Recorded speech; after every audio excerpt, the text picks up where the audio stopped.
We have expired products, they're all discontinued. They're all around 30 years old, but I wish they still existed. I've got lashes, fragrance, lip liners, foundation, eyeshadow palettes, and a ton of lipsticks, and I want to try on as many products as I can. This is a PSA, a warning. I know we're all guilty of using expired makeup, but I highly recommend you do not try this. I do collect a lot of 90s makeup. I collect makeup from all eras and all centuries, but 90s I really got into recently, and I found some gems that I just wish they still made them today. I mean, the colors, the pigments, the frost lipsticks. Speaking of frost lipsticks, I'm gonna keep the dark liner and try on some amazing 1990s frost lipsticks from MAC. Now, I've actually lined my lips with lip liner, and oddly enough, this one is discontinued. This is actually Ebony Eye Pencil from MAC. I think that this one only got discontinued recently, but I do love it as a lip liner. Of course, you can use any dark lip pencil. I find that with frost lipsticks, a dark, extremely overlined lip just works really well. This is Blade Lipstick from MAC. I believe this existed in 1995, around that era. This color is just so unique. Even the formula is still really pigmented. Isn't that such a weird, interesting color? It's sort of an old gold, almost green. I just find it so strange, but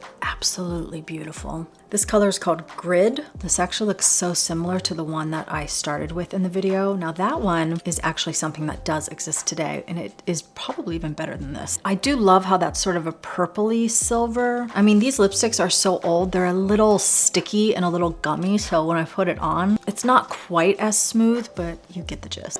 Just in case you're looking for some weird metal lipsticks. This one is called Void. This is from the brand Unearthly Cosmetics. They just launched these and I thought, oh my God, finally, frost lipsticks. This one actually even goes on better than the one that I just tried. Of course, it is new and not 30 years old.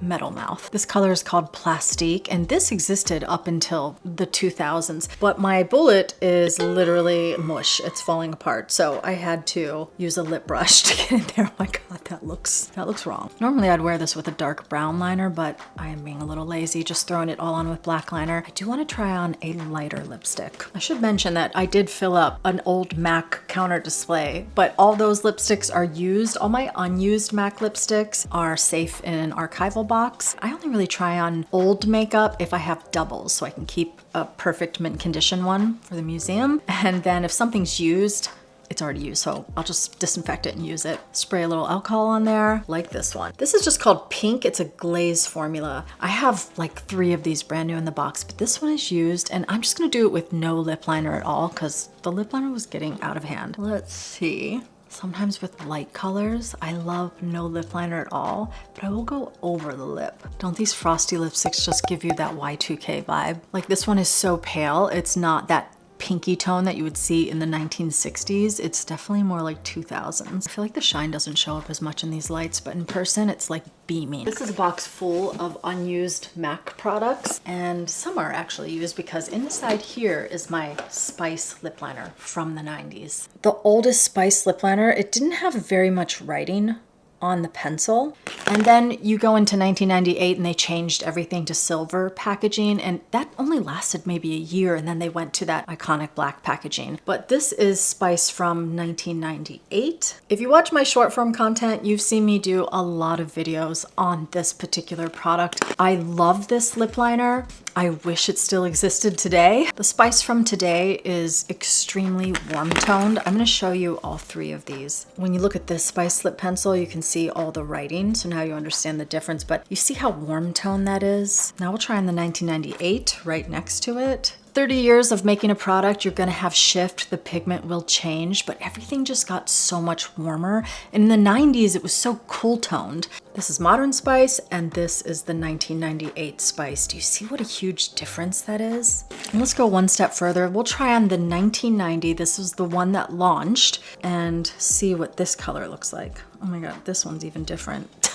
1990 Spice, 1998, and the Modern Spice. Huge difference. Really, these two aren't very different from each other, but there are nuances. So I'm gonna put on my favorite, my beloved Spice lip liner. Now, I worked at MAC in the late 90s, early 2000s, and you never just put on one layer of lip liner. Apply, and then you take some sort of powder foundation and you go on top of that, blank everything out, and then you're gonna do another layer of spice. I can't find anything like this today, not exactly like it. I do have some suggestions, M1990 from Mob or Divine from Kevin O'Quan. And of course, Kevin was one of the first people, along with Linda Evangelista, to make this pencil go worldwide, global, super popular. Yes, it was thanks to him. Supposedly Linda actually introduced him to it, and then he used it on the cover of, I want to say, 1990 Italian Vogue. So you can see the color there. And then everybody wanted it. 2001, my favorite lipstick of all times, launched, and I wore the hell out of it. This is the iconic Flesh Pot. It is basically my skin color. Now the Flesh Pot that came out in 2008 and they remade from MAC doesn't unfortunately match the 2001 version. I'll show you. I still love this relaunch, the 2008 Flesh Pot. It's gorgeous. It's much more cool tone than most lipsticks. It's not as beigey pale as this one. Okay, I'll swipe it right next to it. The one on top is the original Flesh Pot.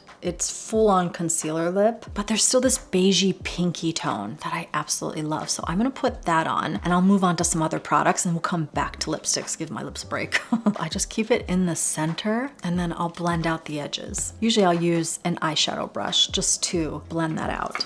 I need my mirror. We wanna keep that Spice lip liner still strong, blend into it. See, it gets a little softer. I'm gonna add a modern day gloss on top, the Nimya She Said What. This is my favorite. That's my favorite for like really light lipsticks. I love an extremely pale lip, but we're gonna add some color to the face and we're gonna play with some eyeshadows. Oddly enough, this is the brand that actually inspired MAC. Before MAC launched their own makeup, Frank Toscan actually used to carry Il Maquillage. I think it was called the Makeup Art Cosmetics. It was like a counter in Canada and they had Il Maquillage there. And you're gonna notice there are a lot of similarities. I mean, MAC used to have the big round shadows, but what's so cool about these books is they're all color coded. So you have the light sticker here. All of these books are labeled just with a simple sticker. There's so many.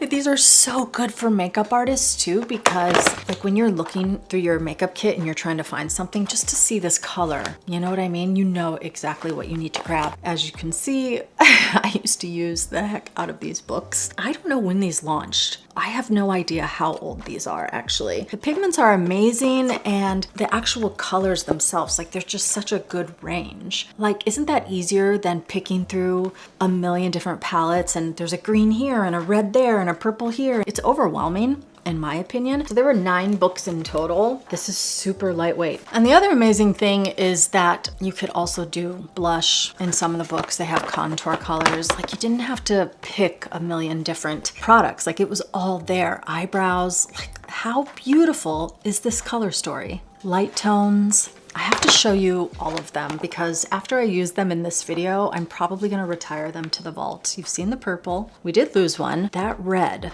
Oh my God, that red. It was such an intense red pigment. That's why I used the hell out of it. This is the pink book. This one was, it just says Alive with Color. Look at the cool tones. And do you see, even it covered up that red stain. The pigment is just so good. Even too, like to have an ivory shadow these days. Why is it so hard to find an ivory matte highlight? I can't find them nowadays. Everything has shimmer in it.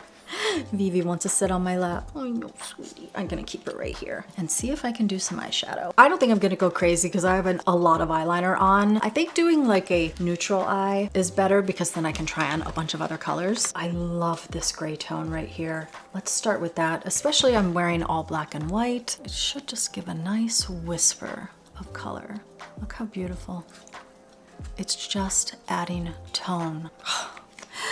I love this formula. Let's do taupe for contour. Speaking of taupe for contour, my contour powder, I use the Kevin O'Quan one a lot, but this MAC taupe, this was in every makeup artist kit. It probably still is, even though they discontinued it. And this is what I always use for my nose contour. I'll even contour my lips, contour under my chin. This color was everything, and they discontinued it. Please, MAC. Bring back taupe, but for now, we'll use this taupe for contour. Let's see. You see when a product has a lot of pigment, but it just blends and it doesn't fall everywhere, it just gives a shadow. I just realized too, I had put loose powder all over my eye, so I don't have any kind of sticky base. This is just going right over loose powder. You see, there's just no thought to it, and it's cool toned. Ugh. Just love it. Let me do the other eye. And I've just added that ivory base. Do you see what I mean? highlight, but it's just sort of like lifting the brow. The one I swatched in the beginning. This was from a MAC Pro 255, but this shape, I don't see this very often, this flat but still bushy shape. What this was great for, I'm just gonna dip into, oddly enough, this is called charcoal brown, and MAC also had a color called charcoal brown that looks exactly like this, but you could just create the most effortless crease. There really was no need for a harsh blending. You draw in this line using that brush. Like, look how pretty that looks already. Who needs a cut crease? And by the way, we were doing cut creases long before 2016. We were doing them back in 2001 from what I remember. I used to wear them. I don't think we called them cut creases. I don't really remember what we called them, but you would design the eye shape like this, and then you would go in with your concealer if it was necessary, or you could literally just take that ivory color and just go right underneath. You see what I mean? That's so much softer than a carved out cut crease with concealer. I mean, it probably helps that I have so much eye space, I'm sure, but you just find that orbital and then you push and you just go back and forth. I'm not even gonna look, I just can feel it. This is just a random one from Marc Jacobs, and the formula is absolutely vile. It's like dust, but the color is just so beautiful. Like, what is that color? I would love to put that all over my eyes because I really did a terrible job blending on this side.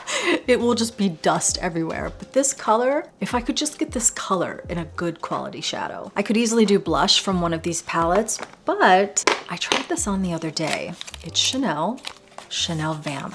You know, when they trademarked Chanel Vamp, I do want to try on the lipstick for you too. But this particular color, I have a tester of it that I tried on, and it's just so stunning. And it looks kind of soft, but a little bit deep plum vampy, but the pigment is insane. Here it is, I have it in a tester. I'm gonna go ahead and swatch this, because that color, that dusty plum, gotta try it on. Because I do need a little color to my face. I really am missing color. Okay, I barely tapped in it. This time I learned my lesson because I filmed this the other day and I put it on my face and it was like, but the way that it turns out, like the color that it turns into, it's not too pink, it's not too warm, it's just like a natural flush of color. I love it so much, and I am searching for a dupe. Now, since I've got on the Vamp blush, I should try on the Vamp lipstick. I have a few of these, and this one, I've been using it. She is literal mush. The color is just so beautiful. I'm actually gonna do a dark lip liner for this one. Got my fur collar on. Okay, this is Vamp. It's a little sticky. Hi, gorgeous. But the color, I haven't been able to dupe it. It's such a rich plum burgundy. God, I love that color. I love that color, and that's why I keep using it, even though it's literally 30 years old. This came out in 1995. I'm using the blush, I'm using the lip liner. I'd use the mascara, but it's dried up. It's a burgundy color. It's amazing. My question is, why don't they make brown eyelashes anymore? These are quite large. As you can see, I tried them on. There's actual glue on the band. Adrienne Arpel. I'm just gonna pop them on without any glue. I don't think they're gonna look great with this look, maybe because of the black liner, but let's just see. They're huge for sure, but they're so interesting. And they actually go on pretty damn easy. How cool is that? I think it's clear that I like the weirdest makeup. Look at that. That is so cool. You can fly away. I didn't put them on perfectly, but I mean, how beautiful is that tone? It does something. It's really stunning. I have another pair just to show you some brown ones. I want to say that these maybe are 60s, 70s, and maybe these are 60s, even 50s, but do you see that brown color and how full it is? I wish we had more brown eyelashes. These are amazing. And I actually found like 5 packs of these, so I did wear them in a video once when I did like an all brown makeup. While I'm on the subject of lashes, I filmed these 1930s lashes recently, and something I noticed about them that I just thought was very interesting. You would put the glue on your actual lashes and then lay these on top. I'll try to pop them on, but I just want to show you the lash band is actually string, so you can just maneuver everything. Like, it's not like a plastic strip that doesn't want to move when you put it on your eyes, which drives me insane. I really do hate false lashes today. And while I'm putting this on, I should just do a little rant because they use some sort of glue to put them onto the plastic, and it gives my eyes so much irritation. I can't even wear them sometimes. They're 1930s. I didn't put them on perfectly, but what I can tell you is they're just so easy to put on because they move and they're light. I love the way this lipstick looks, but maybe I should just try on a 90s brown. This one is called Sis. I'm just gonna swatch them all and show you all of them. I'll try one of them on. I have on chestnut lip liner, but the vamp kind of stained my lips. This is Sis. Then we have Bronx. I think I'm gonna put Bronx on my lips, but just to show you. See, the thing with the 90s browns is they were so much more neutral, less warm tone than we have today. They're really hard to find nowadays. And then finally, I think Chelsea was one of the most popular brown lipsticks back then. I've read some actresses loved this lipstick in some of the old newspapers, but this one's Chelsea. It's definitely warmer, but I do love that taupey kind of color. This formula is still absolutely incredible. Oh my God, I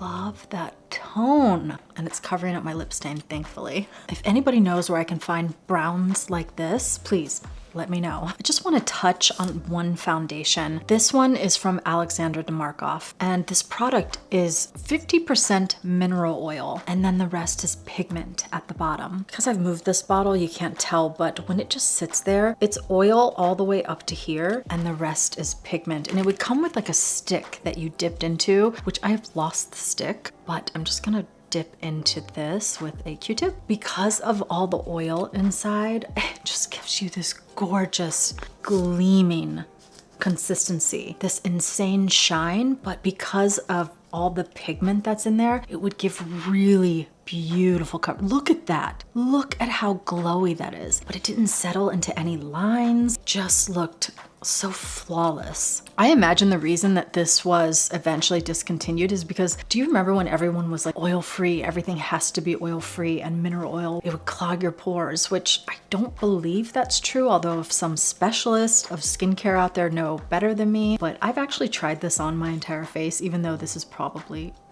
from the 90s. It was stunning. I'm not gonna try it on now. I'll probably never try it on again, but just want to mention that this stuff was good. Since we had an amazing fragrance sponsor, I do want to do a vintage fragrance to end the video. The brand Dorsey's been around since the 1920s, and they recently launched Dandy or Not, and this fragrance is absolutely incredible. Definitely leans more masculine, but I get a lightly sweetened dry sandalwood with some spice. It has the vibe of a chai latte, but much more dry, much more masculine, very perfume, not food. Do you know what I mean? 1920s, Le Dandy perfume came out. Look how beautiful this bottle is. And this bottle is what I'm wanting more of nowadays. Now, this is very tiny, but it did cost a fortune. And it's never been opened, and I really want to open this on camera and just see if these fragrances have anything to do with each other after 100 years. I mean, do you see the Art Deco of this bottle? It is just so beautiful. Oh, I'm so excited to try this. Now, a lot of times when a fragrance is really old, the top notes do disappear, but I did read that this was a spicy amber fragrance. So maybe it doesn't matter what the fragrance actually smells like, but just give me the bottle. Yeah, I can tell that the top notes have gone off a little bit, so you kind of have to let this rest for a few minutes so you can get to the base. Don't you just want to know what people smelled like 100 years ago? You definitely get sandalwood, just like you get in the Dandy or Not, but there's definitely tobacco. If you think about it, everybody was smoking back then, so when there's tobacco in fragrances, kind of imagine all the cigarettes. I sense patchouli. It's definitely a more masculine fragrance. It does smell vintage. I love smelling the past. And I found the notes so I can show you. Top notes are whiskey, rum, peach, pineapple, and plum, which I didn't get any of that, so I think that they have gone off. But all of this warmth at the bottom and the base and the heart, you definitely get that from this fragrance. Oh, it's really nice. It's really nice. I would have worn that in the 20s. This one is more for the modern taste. I think most people would love this. And these are the notes in Dandy or Not. So they do have the cardamom and they have the patchouli. Oddly enough, there is no sandalwood, but that's certainly what I smell. Man, it's good. But I could do a part 2, part 3, part 4. I could keep going with this because I have so many products that I love that just no longer exist. Thanks so much for watching, and I hope to see you on the next one.